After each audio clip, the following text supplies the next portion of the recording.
Captain অলি আহমেদ রণাঙ্গনের যোদ্ধা, এখন colonel অলি Ahmed retired, অবসরপ্রাপ্ত বীর বিক্রম। কেমন এই 53 বছরের প্রত্যাশা নিয়ে যুদ্ধে গিয়েছিলাম, শেখ হাসিনার কারণে, এরশাদের কারণে সেটা সম্ভব হয় নাই।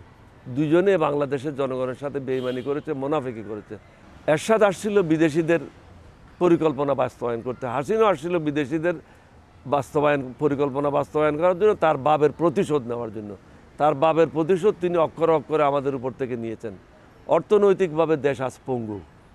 ধন্যবাদ আপনাকে।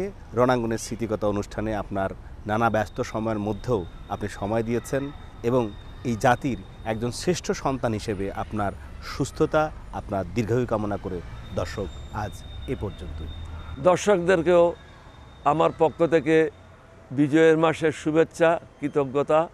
যে আশা প্রত্যাশা স্বপ্ন নিয়ে বাংলাদেশ স্বাধীন করতে গিয়েছিলাম একজন তরুণ ক্যাপ্টেন হিসাবে, আশা করি আপনারা আজকে না হোক কালকে হোক আপনাদের সে আশা আল্লাহ পূরণ করবেন। ধন্যবাদ।